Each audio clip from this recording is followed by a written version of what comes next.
ใช่เบิ้งเอาเป็นหมักเบอร์ตั้งแต่นี่ถึกเต้นตอดพี่น้อยเจ้ากินแล้วบ่ยาไม่ได้ยาเนี่ยเอามาเอาบ่ยาตามเชือกนี่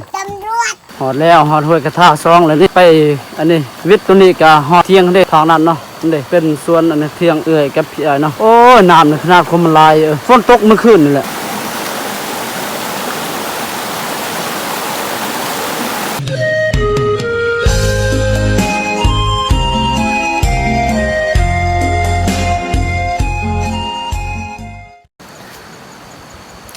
กับสบายดีเด้อพ่อแม่พี่น้องเบิดสุขุสุคนเนาะบ่ว่าพ่อแม่พี่น้องฝั่งลาวเฮาและฝั่งไทยและก็ต่างประเทศเนาะยินดีต้อนรับเข้าสู่2บ่าว4ชนบทลาวเส้นเก่าเส้นเคยพี่น้องมื้อนี้ก็บ่าว4ก็สิได้อัปเดตใหม่เนาะก็คืออยู่อันนี้พี่น้องอยู่ให้อยู่ส่วนนี่แหละเนาะก็สิได้อัปเดตสืบต่อเวียกงานเฮาพี่น้องก็คือบ่าว4กับพี่อ้ายเนาะก็ได้ไปตัดไม้เฮ็ดเสาแล้วก็มื้อนี้เนาะผ่านไปหลังจากอันนั้นเขาตัดแล้วคนแล้วเนาะพอดีผ่านไปก็ประมาณอาทิตย์ไป2 อาทิตย์นี่แหละก็มื้อนี้เองเนาะเป็นมือโอกาสสิได้อันนี้เลื่อยไม้เครื่องพี่น้องเนาะเพราะว่ากระตูบก็สิได้เฮ็ดกระตูบอยู่นั่นแหละพี่น้องก็ยังบ่ทันอันนี้เนาะบ่ทันมีไม้เครื่องพี่น้องเอ้ยแล้วก็ไม่เป็นไม่สั่งก็บ่ทันได้มีเนาะมีแต่เสากันอันนี้แหละพี่น้องเอ้ยบาซี่ก็สิได้ไปอันนี้ไปพบพี่อ้ายเนาะเพิ่นอยู่สวนอยู่เที่ยงอยู่เทิงพุ่นแหละพี่น้องเนาะห้วยกระทานี่แหละตอนนี้กำลังบาซิกะเดินทางกำลังอันนี้กำลังเครื่องทางเนาะก็สิได้ไปพบพี่อ้ายเนาะบ่ฮู้ว่าเพิ่นสิอันนี้เพิ่นสิอันนั้นสิเลื่อยไม่เครื่องมื้อนี้หรือว่ามื้ออื่นพี่น้องเนาะบาซิกะบ่ได้โทรหาเด้อเนาะไปพี่น้องเนาะไปรับไปชมไปเบิ่งนํกันพี่น้องนี่พี่น้องเนาะบาซิกะมาฮอดอันนี้แหละห้วยกระทาหนึ่งนี่เด้โอ้ยน้ำคนมาลายเนาะน้ำขุ่นขนาดเปื้อนเนาะฝนตกเมื่อคืนแล้วนี่ตกแห้งขนาดโถจับคักเด้อ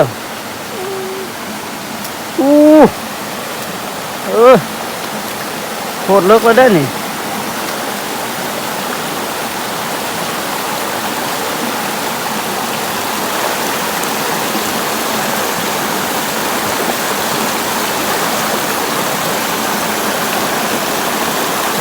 กันบ่ค่าเวียกก็สิได้เลื่อยมือนั่นแหละพี่น้องเอ้ยมือเฮา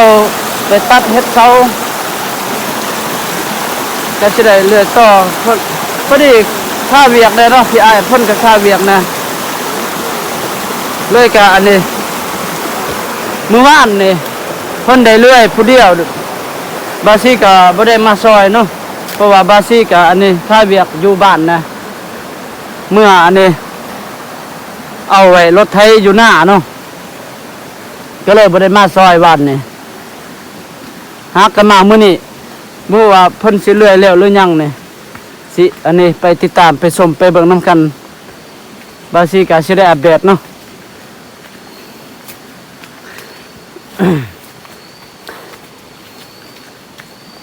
ค่าเวียกหลายพี่น้องเอ้ย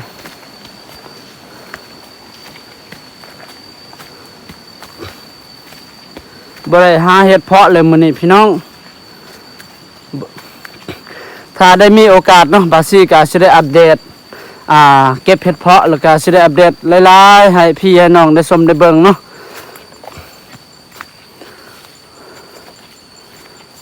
ไป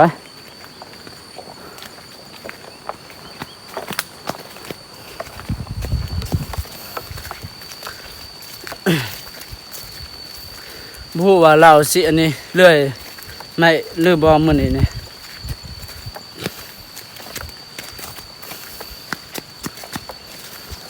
เพราะว่าอันนี้พี่อ้ายเพิ่นอันนี้ยามนี้เพิ่นก็ได้อันนี้เพิ่นฮือให้แล้วเนาะก็ยังอันนี้เสียหญ้าแล้วเพิ่นก็อันนี้ซักเขาบาวซี่ก็ยังคือกันเนาะพอดีเล่นอันนี้เวียกตัวนี้ก่อนโตสิได้เฮ็ดกระตูบอยู่นั่นน่ะอันนี้มันก็ใกล้สิฮอดฤดูให้ไถนาแล้วเด้นี่ยังอีกประมาณ4-5 มื้อก็ได้ไถนาเลยพี่น้องเอ้ย ทนาบ้านกานี่แหละ กระตุบอยู่หน้าบ่ทันมีสามพี่น้องเอ้ย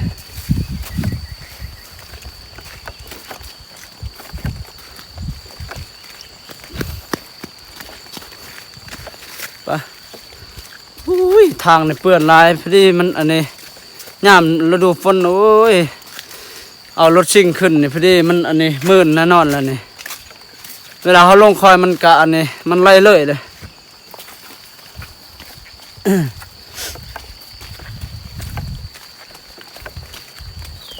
มู่ว่าพี่อายกับเอื้อยเนาะเราอยู่อันนี้บ่อยู่สวนอยู่นี่หรือว่าอยู่เทิงนี่คันว่าอยู่นี่ก็แค่ได้หมอๆเนาะอยู่เทิงมันใกล้หลายอยู่กระทาซองแต่ว่าปกติเพิ่นก็นอนอยู่เที่ยงเก่าน่ะอยู่กระทาซองน่ะ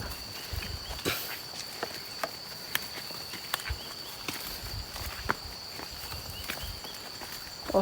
เมื่อยขึ้นคอยนะมาแต่เช้านะมื้อนี้ย่านบ่ทันเนาะ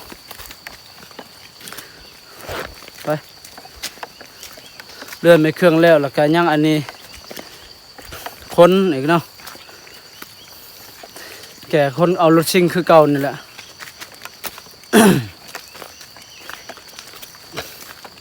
พอดีบาซี่นี่พอดีตกอันนี้ฤดูแล้งพุ่นละสิได้เลื่อยไม่เครื่องกาว่าสิได้เฮ็ดกระตุกคือกัน เลื่อยไม่เครื่องแล้วก็เลื่อยเสาเนาะแม่นแหละเลื่อยไม่เฮ็ดเสานี่แหละเสียงจักรตินผู้ใดพี่อายบ่เลื่อยใหม่ได้ยินอยู่บางอย่างติดหรือว่าเขาเจาะเบื้องนั้นบ่เขาคือให้เขาตัดอันนี้ใหม่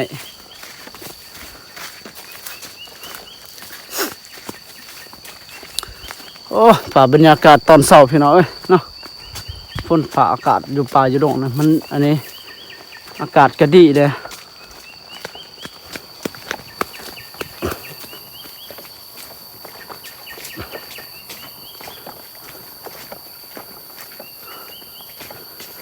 สิไปเบิ่งอยู่นี่อยู่เที่ยงอยู่สวนอยู่นี่อยู่กระทะนึงเพิ่นก็มีนะสวนอยู่หั่น3 ตอน 4 ตอน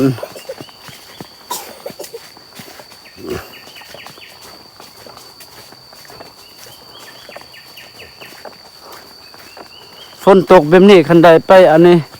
หาตัวเล่นนี่ได้แล้วพี่น้องเอ้ยเพราะบาสิก็เคยเนาะแต่กี้แต่ก่อนนี่สมัยอยู่ป่าอยู่ดงสมัยอันนี้หาเฮ็ดสวนอยู่อันนี้อยู่หวินพุ่นล่ะสมัยแต่ก่อนเนาะหากินนี่แหละหาเฮ็ดแฮวอันนี้หมูป่าแล้วก็แฮวนกแฮวหนูเนาะไปนอนโอ้ยพอดีหาตัวเล่นได้มื้อหนึง4 5 โตแต่ก่อนมันบ่แม่นเป็นแบบนี้พี่น้อยเนาะมันเป็นป่าเบิดเท่านี้นี่แต่เดี๋ยวนี้นี่สมัยอันนี้มันหลายคนแล้วเนาะเขาเจ้าเฮ็ดให้เฮ็ดสวนนี่แหละปลูกเขา เพราะว่าทางบ้านเฮานี่ก็อาศัยเขาให้เขาสวนพี่น้อยเนาะเขาหน้าในบางครอบครัวก็แต่ละปีนี่ก็กินบ่กุมกินข้าวหน้าพี่น้องบ่กุมเนาะก็เลยเขาเจ้าเฮ็ดให้เฮ็ดสวนนี่แหละปลูกข้าวนี่แหละก็คือบาซี่นี่ก็คือกันพี่น้องเอ้ยบาซี่นี่ก็ อาศัยแต่สวนเนาะแล้วก็อันนี้ข้าวหน้านี่ก็แต่ละปีนี่กินบ่กุมก็เลยจำเป็นต้องเฮ็ดสวน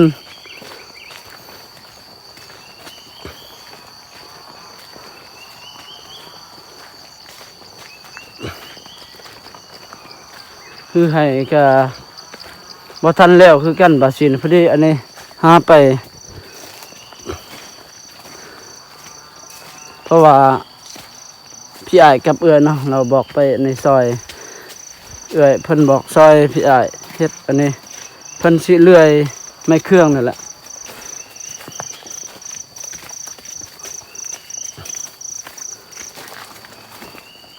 เห็นมั้ย โอ้ยเบิ่งเอาทางนี่ขนาดเป็นห้องน้ำนั่นมันเฮ็ดนี่น้ำมันไหลแต่เทิงพุ่นยามฝนตกนี่ก็ฝนตกหลายนี่ก็พอดีน้ำมันไหลแต่เทิงพุ่นเลยมันเป็นแบบห้องเนาะเป็นห้องเมือง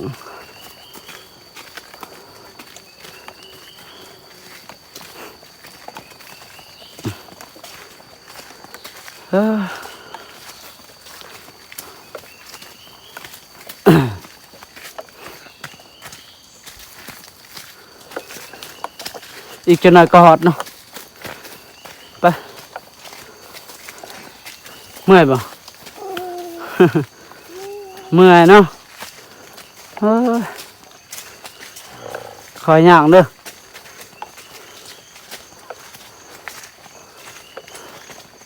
จะได้ไปพบกิโลอีก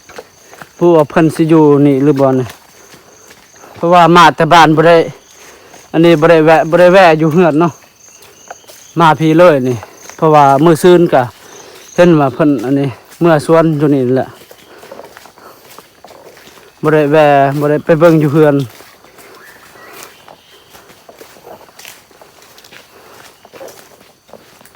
ไปย่างไป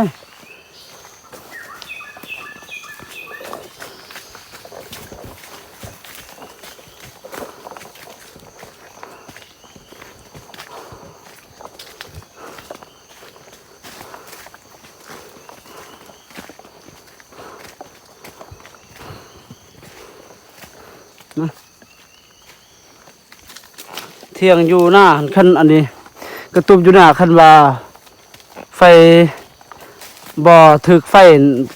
ฟใหม่นี่ก็อันนี้ก็สิได้เป้งธรรมดาเนาะอันนี้มันใบใหม่เบิดเลยเสาก็บ่เหลือเนาะไม่เครื่องสร้างไม่เป็นก็ไม่เบิดเท่านั้นโอ้เสียดาย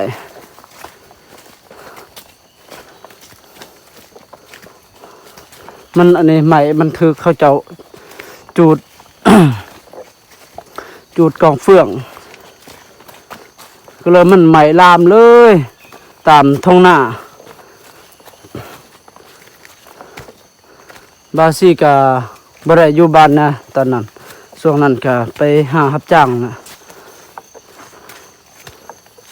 เลยบ่ได้เมื่อเบิ่งว่ามันถึกไฟตอนใดบาซี่ก็บ่ฮู้เนาะพอดีมาแต่เฮ็ดเวียกว่าเมื่ออันนี้เมื่อยามเมื่อ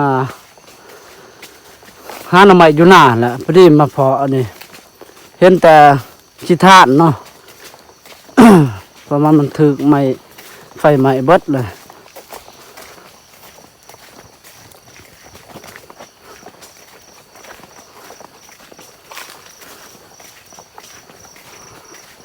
เท่านี้ป่าเท่านี้ไม่แต่มันถึกไฟเบิดเลยพี่น้อยเนี่ย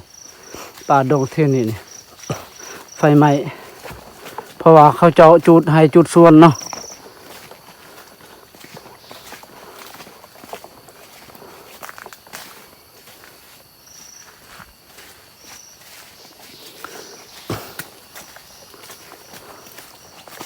เมื่อคืนฝนตกแห้งนะฝนตกแต่10 โมงพอดีแจ้งนะเมื่อคืน10 โมง 11 โมงแหละประมาณสำนั้น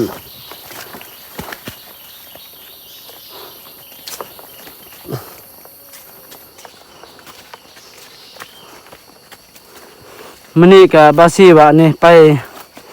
อันนี้ใส่มองนะพี่น้อยเพราะว่าป่ามันขึ้นต่ำท้องนาก็เลยบ่ได้ไปเอาบ่ได้ไปใส่มองบ่ได้ไปรัดเนาะขึ้นมาอยู่ไปท่าเวียกนะไปซอยพี่อ้ายเพิ่นเลื่อยไม่เครื่องแต่งตั้งแต่อันนี้ ตั้งแต่เฮาไปอันนี้เอาเสาอยู่นี่แหละด้นพอดีประมาณอาทิตย์ปลาย2 อาทิตย์นี่แหละก็มื้อนี้ก็ได้สืบต่อเนาะสิได้เลื่อยไม่เครื่อง ฝ้าอันนี้เฮ็ดกระตูบพี่น้อยกระตูบอยู่หน้าบ่มีแล้วนี่นี่อยู่นี่อีกนี่ก็มีแต่ให้เขาเจาะเนาะโอ้ยเบิ่งเอา ครับธรรมศาสตร์ตอนเช้านี่คักหลาย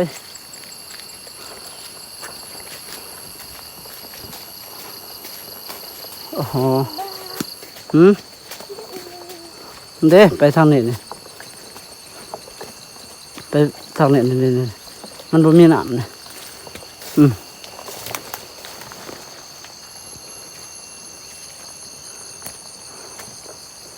ฮึบฮึมฮึมพอกิโล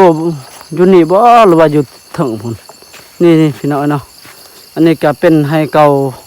อันนี้ให้เก่าพี่อ้ายกับเอื้อยล่ะนี่ก็ภาคเบื้องนั้นเองก็เป็นอันนี้ให้ใหม่ปีนี้เนาะส่วนใหม่นี่แหละปีนี้นี่แหละเพิ่นอันนี้บ่อนนี้นี่แหละเพิ่นคือให้เนาะ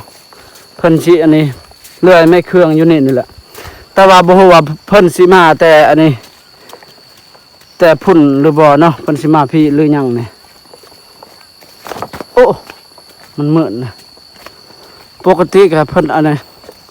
พวกเพิ่นก็เอื้อยกับอันนั้นเนาะพี่อ้ายเพิ่นนอนอยู่เที่ยงอยู่ห้วยกระทาซองพุ่นแหละไปเฮ็ดเวียกนี่เพิ่นเที่ยวเอาเด้นี่เที่ยวเอาแต่พุ่นมาพี่นี่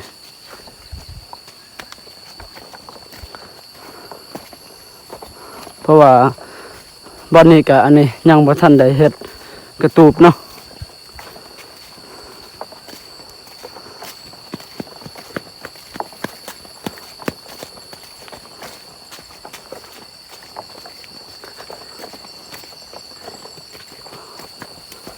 โอ้เมื่อยคักกว่าสิฮอดเนาะ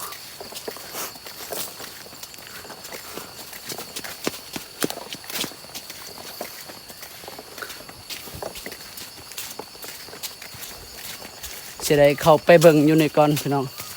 บ่ฮู้ว่าอันนี้เพิ่นสิมาอันนี้มาแต่เที่ยงหรือยังเนาะเพิ่นสิมาคือให้อยู่นี่ว่าเอื้อยกับเพิ่นเสียหญ้าเนาะเสียหญ้าอยู่นี่ล่ะอยู่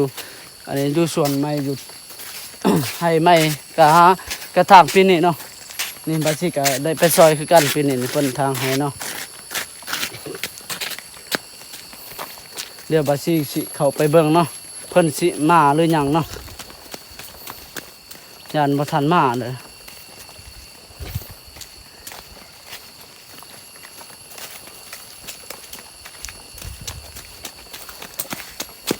โอ้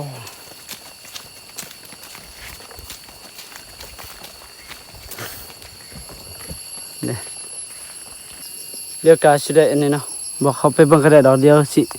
บาสิเอิ้นเท่ากิโลเนาะคันมีคนอยู่หั่นก็มีหรอกคนตอบเนาะโลโลโลโอ้บ่ทันมาดอกยังอยู่พุ่นแหละพี่น้องเอ้ยเที่ยงอยู่เทิงพุ่นแหละไปจุมาย่างทางนี้เด้อเที่ยงอยู่เทิงพุ่นแหละพี่น้องเอ้ยห้วยกระทาซองพุ่นแหละพวกเพิ่นยังบ่ทันมาแต่หั่นเนาะไป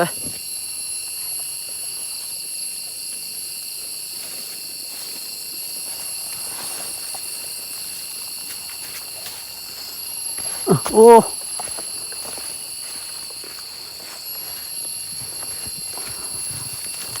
จะได้ไปอันนี้พี่น้องเนาะก็จะได้ไปไว้เครื่องนะเครื่องเฮานี่ก็เต็มกระเป๋าแล้วนี่ถือข้าวน้ำเนี่ยโอ้จะเป็นสิได้อันนี้พี่น้องเอ้ยสิได้เมื่อพุ่นล่ะเมื่อเบิ่งเมื่อพบอันนี้เนาะพยายามเพิ่นอยู่เที่ยงเก่าหั่นแหละอยู่ห้วยกระทาซอง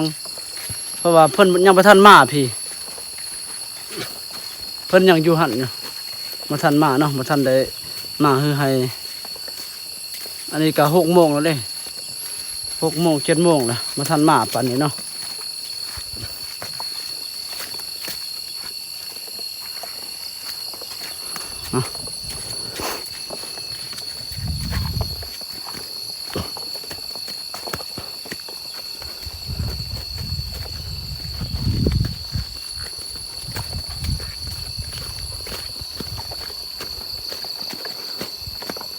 จะได้ไปพบเพิ่น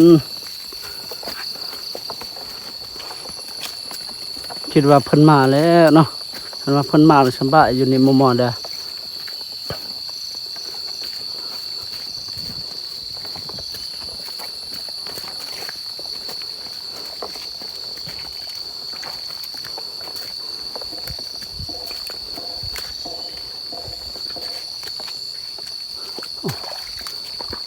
โอ้ผู้ใดอยู่ฮะเข้ามาฮือให้ติ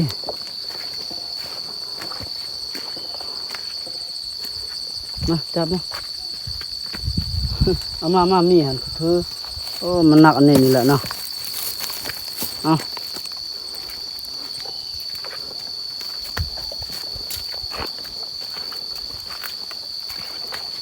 โอ้โหเส้นทางอันนี้ ทางรถซิ่งเลยนี่โอ้ยเอ้ยอันตรายพี่น้องนี่ตาน้ำนี่มันเจาะขนาดเนาะนี่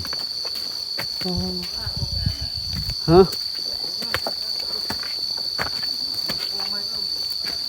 ไปแล้วบ่ให้บ่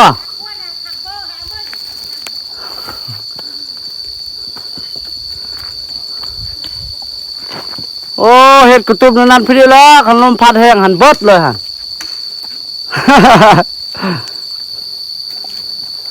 ไป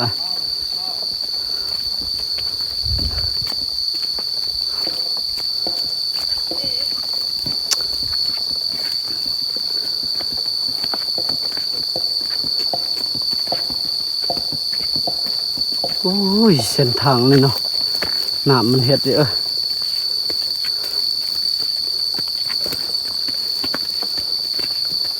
แต่ว่าอันนี้ความเสือนะความทนความเกรงรถสิ่งนี่มันขึ้นได้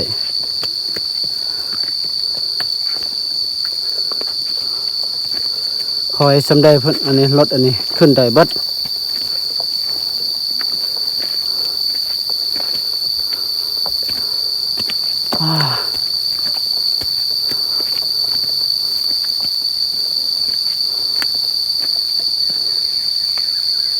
ไม่กิโลมาระระบบตรกอ่ะไม่กิโลเลยมาระระบบไตเอิ่ม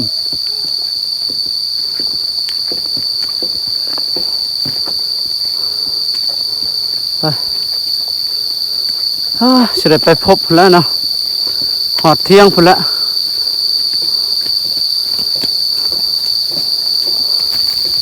นี่ไก่ชอดห้วยกระทาเลยพี่น้องเนาะขึ้นคอยตัวนี้แล้วก็ลงคอยนะพอดีฮอดเลยห้วยกระทาสอง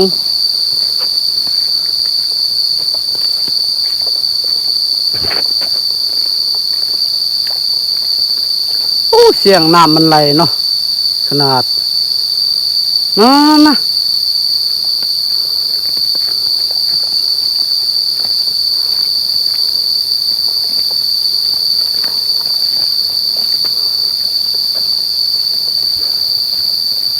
ย่างไว้เด้อในมดมันจัดตัวเด้อนี่ไปเล่นเอาเห็นยังดอกเต็มหมดดิเลย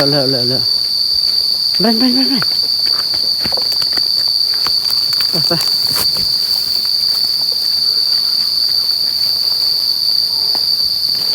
นี่เนาะไก่ชิฮอนหอยกระทะซองแล้วไป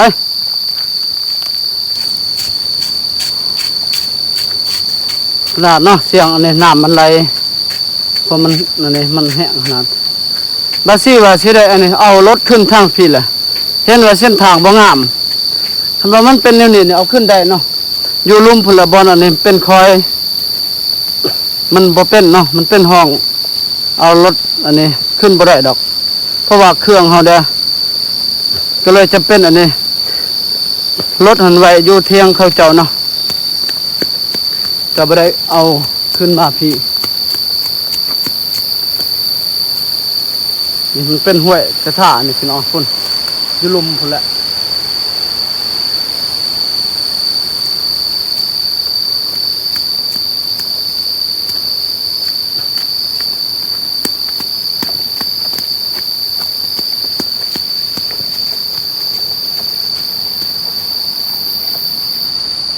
ย่างทางพี่เด้อจ้ะ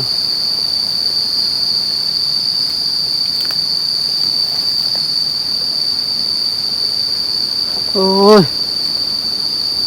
ฟ้าอากาศเนี่ยแบบฝนตกเห็นมื้อเช้านี่อันนี้ตะเวนออกเนาะบางฮอดมาพี่ฮอดอันนี้ฮอดผู้นี่คือว่ามันมืดครึ้มโอ้น้ำห้วยเห็นบ่น้ำห้วยกระทะ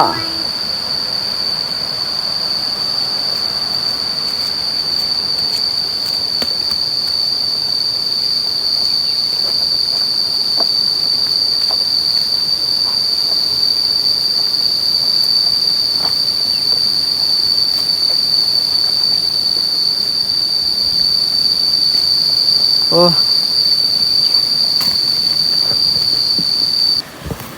อะเนาะหอดแล้วหอดห้วยกระทะซองแล้วนี่ไปอันนี้วิทย์ตัวนี้ก็หอดเที่ยงเด้ทางนั้นเนาะนั่นเด้เป็นสวนอันนี้เที่ยงเอื้อยกับพี่เนาะโอ้ยน้ำนี่ขนาดคมมันลายฝนตกเมื่อคืนนี่แหละ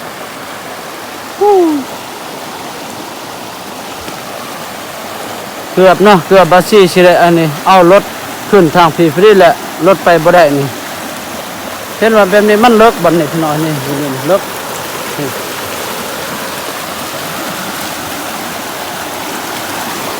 เสร็จไปทางได้ครับอ้าวโอ้ยเสร็จเอานี่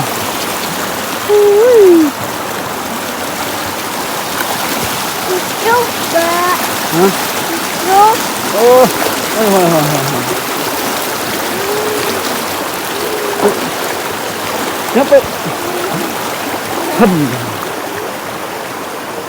ทำเอาไป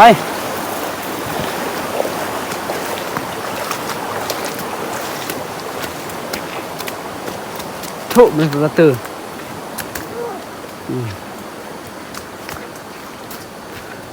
บางอย่างเนี่ยก็อันนี้เนาะ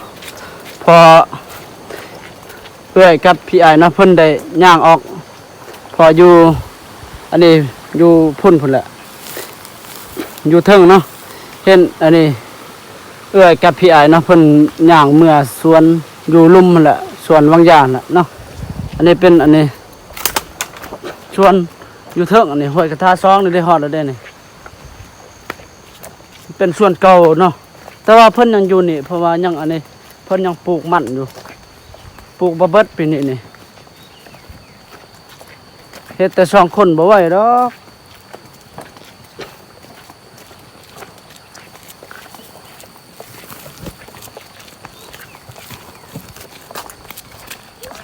ไปเอาจับเบิ่ง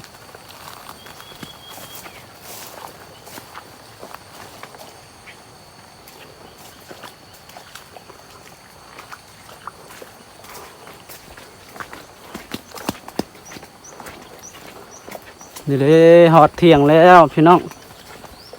ตาซีก็มาหอดแล้วเนาะ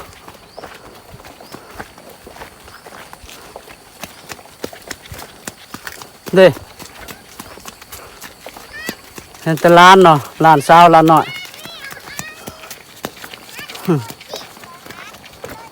ใส่อาโลเด้เพิ่นบ่สบายบ่ใส่เพิ่นนอนบ่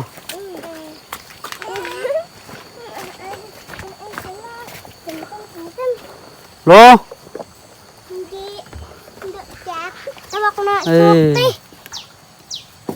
ใช่เบิ้งเอาเป็นหมักเบิด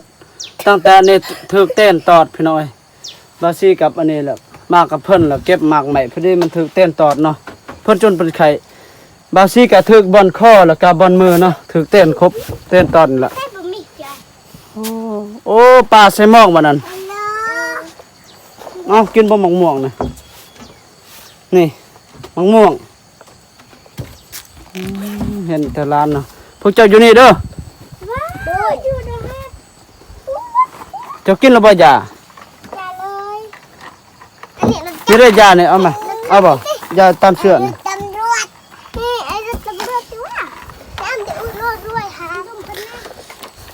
เอาพี่น้องเนาะก็ตอนนี้กับบาซี่มาหอดเที่ยงเลยพี่น้องเนาะมาหอดเที่ยงอายพี่อายกับเอื้อยเนาะก็เห็นพอร์ตเด็กๆเนาะเพราะว่าพี่อายกับเอื้อยเพิ่นย่างเมื่อสวนแล้วบางอย่างนี่ก็สิได้ไปเมื่อสวนคือเก่านี่แหละพี่น้องสวนยุลุมพุ่นละสิได้ไปอันนี้เลื่อยไม้เนาะสิได้ไปซอยพี่อายเพิ่นเลื่อยไม้เนาะมาติดตามนำกันพี่น้องเนาะเอาพี่น้องเนาะกับบาซี่ก็สิได้อัปเดตให้พี่ให้น้องนะครับได้ชมชมนี้ไปก่อนเนาะแล้วก็บาซี่ก็ยังสิได้อัปเดตพูนฮอดอันนี้ก็ยังสิได้เมื่อสวนเนาะสวนยุลุมอยู่กระทาหนึงนี่แหละยังสิได้อันนี้เลยไม่เครื่องนี่แหละเพราะว่าเอาพี่น้องเนาะขอบคุณหลายๆเด้อครับพี่น้องที่เข้ามาหับมาชมมาติดตามและมาเป็นกำลังใจเด้อครับบ๊ายบายเจอกันคลิปต่อไปพี่น้อง แต่